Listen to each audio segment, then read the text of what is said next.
बिस्मिल्लाहिर्रहमानिर्रहीम। असल बात से मैं एक बार नाज़रीन बिल्कुल ऐसे ही है जैसे एक शख्स का जिस्म बीमारियों से, दानों से और ज़ख्मों से भरा हुआ हो और उसके जिस्म के एक एक इंच के हिस्से पे ज़ख़म लगा हुआ हो और हर रोज़ एक नया ज़ख़म उसके जिस्म में नुमादार होता हो और उसका कोई इलाज ना हो। वो डॉक्टरों के पास भी जा रहा हो, वो हकीमों के पास भी जाता हो, वो मुख्तलिफ़ जो लोकल लोग हैं उनके पास भी जाता हो, हर तरह की वो दवाई खा रहा हो, खुराक खा रहा हो, लेकिन उसे जिस्म में फ़र्क नहीं पड़ता। उसके जिस्म की जो ज़ख़म है वो रोज़ाना उसमें इजाफ़ा होता है, कमी नहीं होती। फिर ऐसे होता है कि अचानक उसका कोई एक ज़ख़म हल्का सा ठीक होता है तो उसे एक उम्मीद की किरण जागती है और वो बड़ा खुश होता है, लोगों से डिस्कस करता है कि मेरा ये ज़ख़म था ये ठीक हो रहा है, या फिर उसे कहता है कि इस ज़ख़म का जो दर्द था वो कम हो रहा है। और शायद कि मुझे उम्मीद है कि जिस तरह से ये एक ज़ख़म ठीक हुआ है या एक ज़ख़म का दर्द कम हुआ है, इसी तरह से बाकी भी आस्ता आस्ता जिस्म के जो ज़ख़म हैं, जो फोड़े हैं, जो बीमारी है वो कम होती जाए। बिल्कुल इसी तरह से हम जिस मुल्क में रहते हैं, जिस माशरे में रहते हैं, बदकिस्मती से उस मुल्क के अंदर या वो जो मुल्क है वो माशरा है, उसका एक एक इंच इस तरह की ज़ख्मों से, बीमारियों से, बद इखलाकी की बीमारियों से, बदनज़मी की बीमारियों से, नाइंसाफ़ी के ज़ख्मों से भरा पड़ा है। यहाँ पर हर तरफ हर रोज़ एक नया हादसा नज़र आता है, हर रोज़ एक नई खिलाफ वर्जी नज़र आती है, हर रोज़ एक नया जुल्म नज़र आता है, हर रोज़ एक नया इशू ऐसा जो इस मुल्क की तबाही के लिए, इस मुल्क की बर्बादी के लिए एक कदम आगे लेके जाता है। इस तरह की खबरें सुनने को मिलती हैं। और ऐसे में अगर कहीं किसी एक अदालत से कोई ऐसा फ़ैसला आ जाए जो आज के दौर में बहुत अहमियत इख्तियार कर जाए और जो नॉर्मली अगर बात करें तो वो फ़ैसला कोई इतनी बड़ी बात ना हो और वो हक़ और सच की तरफ हो, वो इंसाफ की तरफ हो, तो लोग उसे डिस्कस करना शुरू कर देते हैं, उसे हर एक सराहना शुरू कर देता है और फिर इंसाफ की तरफ उम्मीद की एक किरण के नाम से उसे याद करता है और कहता है कि शायद अब ये पहला कदम है हमारे मुल्क में इंसाफ की तरफ। या पुलिस किसी के साथ मेहरबानी कर दे, थाना कचहरी किसी की एफआईआर को रद्द कर दे, झूठी एफआईआर को, और लोग कहते हैं कि फ़लाँ एसपी, एसएचओ, थानेदार साहब ने ईमानदारी का मुजाहिरा किया और इस एफआईआर को रद्द कर दिया, अब शायद कि हमारे थाने, हमारे कचहरियाँ ठीक होना शुरू हो जाएं। कल बाबर सत्तार ने जो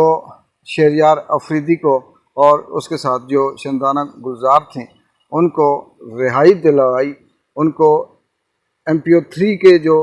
मुताबिक वो गिरफ़्तार थे, झूठे मुकदमे थे, उनके ऊपर किसी किस्म का कोई ऐसा एलिगेशन नहीं था जो सच हुआ हो या जो वाकई जो उन्होंने खिलाफ वर्जी की हो। दुश्मनी, नफ़रत और सियासी तौर पे वो बंद थे। शहरयार अफरीदी के ऊपर क़यामतें टूटी, उसका भाई फौत हुआ, उसकी बहन फौत हुई, उसे नहीं निकाला गया, नहीं जाने दिया गया और अभी भी एक मुकदमे से आर्डर रिहाई का आता था, दूसरे में गिरफ़्तार हो जाते थे। दर्जनों बार वो रिहा हुए और फिर गिरफ़्तार हुए। तो कल जो बाबर सत्तार साहब ने उनके लिए रिहाई का आर्डर दिया, साथ तहफ़्फ़ुज़ भी दिया और ये भी कहा कि आप इस्लामाबाद के अंदर रहें, बाहर न जाएं, तो पूरी सोशल मीडिया और आम आदमी जो व्लॉगर है या कहीं तज़िया करता है, गैर जानिबदार किसी प्लेटफार्म पे बोलता है, तो वो इस चीज़ को सराहता भी है, सल्यूट भी करता है और साथ ये कहता है कि ये अदालत की तरफ से एक वो रोशनी की उम्मीद है, वो किरण है जिससे ये कहा जा सकता है कि अभी इंसाफ ज़िंदा है और अभी इंसाफ हो सकता है। बाबर सत्तार को भी लोग यही कहते हैं कि वो बहादुर है और ऐसे मर्द हक, मर्द मुजाहिद किसी टाइम भी खड़े हो सकते हैं और किसी की भी गैरत या ज़मीर जाग सकता है। इसको हम इससे खुश नहीं होंगे बल्कि ये कहेंगे कि अफसोसनाक बात है, वो चीफ़ जस्टिस, वो जज, वो वकला जिनका काम इंसाफ दिलाना है, जिनका काम इस मुल्क के अंदर आम आदमी की फ़रियाद को सुनना है, जिसका काम हक और सच के दरमियान फ़र्क करके तो वाज़े करना है कि किसने झूठ बोला है और किसने सच बोला है, वो इतने कंप्रोमाइज हैं कि जब बाबर सत्तार ने आईजी को, डीसी को, एसपी को तलब किया तो उन्होंने ऐसे ऐसे लॉजिक दिए कि वो सुनकर हंसी आ सकती है या फिर सदमे के तौर पर भी हंसी आ सकती है। आंसू उस पर नहीं बहाए जा सकते क्योंकि दुख इतना है कि अब उस दुखों में बजाय हंसने के, रोने के अब हंसी आती है। एक ने कहा कि मैं उस वक़्त वहाँ पे एसएचओ नहीं था, दूसरे ने कहा कि मैं छुट्टी पे था, तीसरे ने कहा कि मुझे मेरी एजेंसियाँ सपोर्ट करती हैं, वो मेरा बाजू हैं और उनके मुताबिक ये सब कुछ था।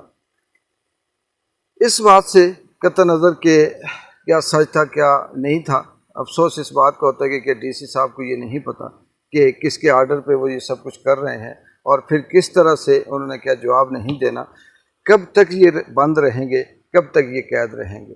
बिल्कुल सेम यही सूरत हाल आम थाने में आम आदमी के साथ, बच्चों के साथ, ख़वातीन के साथ हो रही है। इस वक्त पाकिस्तान तहरीक इंसाफ की जो दर्जनों ख़वातीन थानों के अंदर बंद हैं, जेलों के अंदर बंद हैं, उन्हें सज़ा दी जा रही है, उन्हें टॉर्चर किया जा रहा है। और ये तो वो ख़वातीन हैं जिनकी खबर किसी न किसी तरह से सोशल मीडिया पे आ रही है। ऐसे सैकड़ों हज़ारों की तादाद में बच्चे, ख़वातीन, उनके वालिदैन, बुज़ुर्ग, माएँ, बेटियाँ, बहनें बंद हैं जिनकी कोई ख़बर नहीं। इमरान रियाज भी उनमें शामिल है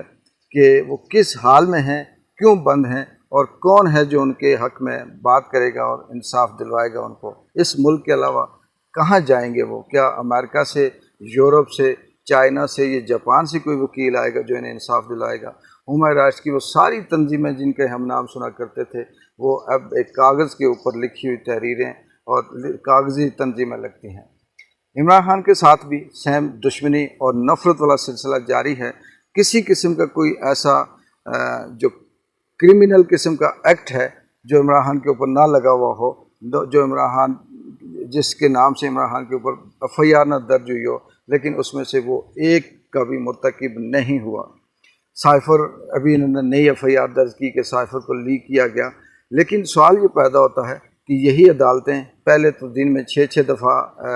हियरिंग करती थी और इमरान खान को तलब करती थी, अब कैसे वो बीमार हो जाते हैं, अब कैसे वो छुट्टी पर चले जाते हैं। एक बड़ी अजीब सी बात है, डीएनए सबका एक है या सारे के सारे एक जैसी तरबियत से गुज़रे हैं या सब एक तरह का लुकमा खाते हैं, या हराम की कोई कमाई है उनके पास वो खाते हैं। वो जितने भी ये पीडीएम का जत्था था, जितना ये रजीम चेंज की शक्ल में, चाहे वो हुक्मरान आए हों, इस्टेब्लिशमेंट आई हो, अदलिया के जजेस आए हों या कोई और आईजी डीआईजी इस रजीम चेंज की सूरत में आया हो, तो उनका एक ही तरह का तर्ज अमल है कि वो बीमार हो जाते हैं, वो छुट्टी पे चले जाते हैं, या वो ये कहते हैं कि हमें इस चीज़ का पता नहीं, ये हम नहीं कर रहे, ये कोई और कर रहा है। और ये एक तरह के बयान इस मुल्क के अंदर दिए जा रहे हैं। और यहाँ पर ये कहना कि कहीं से उम्मीद की कोई ऐसी किरण हो, चाहे कोई जज इमरान खान जब पाकिस्तान तहरीक इंसाफ के हक़ में से बात कर ले कि उनके साथ ज़्यादती हो रही है, तो फिर भी ये उम्मीद जाग जाती है कि शायद इसका ज़मीर जाग गया, कोई किसी आम आदमी पाकिस्तान तहरीक इंसाफ के आम कारकुन के हक़ में फ़ैसला दे दे, उसे रिहाई का आर्डर दे दे या उसकी एफआईआर को कलादम करार दे दे, तो फिर भी लोग डिस्कस करना शुरू कर देते हैं कि अब इंसाफ होगा, अब इंसाफ होगा। इस हद तक इस मुल्क के अंदर जो रूल ऑफ लॉ है, जो कानून है, जो आइन है, वो पहुंच चुका है। तो ऐसे में ये कहना कि आम आदमी का ज़िंदा रहना इस कदर मुश्किल है कि महंगाई के अंदर, कम तनख्वाह के अंदर, कम उजरत के अंदर बेशुमार मसाइल को पैदा करके आम आदमी को उसकी ज़िंदगी में इतना उलझा दिया गया है कि उसे अपने पेट के अलावा, अपने बच्चों के अलावा कहीं से सोचने की फुर्सत नहीं मिलती। इसके बावजूद भी कोशिश में लगा हुआ है पूरा पाकिस्तान की जो अवाम है, जो तहरीक इंसाफ के हक़ में है, जो इस मुल्क के हक़ में है, जो पाकिस्तान की हकीकत को समझ चुके हैं, वो ये कोशिश कर रहे हैं, अपने अपने हिस्से का दिया जला रहे हैं कि शायद कहीं से कोई उम्मीद की किरण जाग जाए। ये तारीख़ गवाह है कि तारीख़ में ऐसे ही हुआ कि जो कुछ लोग ही होते हैं जो हक़ और सच की आवाज़ बनते हैं, उनमें से कुछ कामयाब हो जाते हैं दुनिया में, कुछ शहीद हो जाते हैं, कुछ तारीख़ में अपना नाम लिखवा जाते हैं और कुछ इस दुनिया के अंदर तब्दीली लेके आते हैं। देखते हैं कि कल तक क्या नई उम्मीद की किरण सामने आती है, कौन सा ऐसा जज, कौन सा ऐसा अदालत, कौन सी ऐसा थाना, कौन सा ऐसा पुलिस वाला आईजी डीआईजी कोई फैसला करता है जिससे हम ये कहें कि अब एक नई उम्मीद की किरण सामने आई है और इससे तब्दीली आएगी।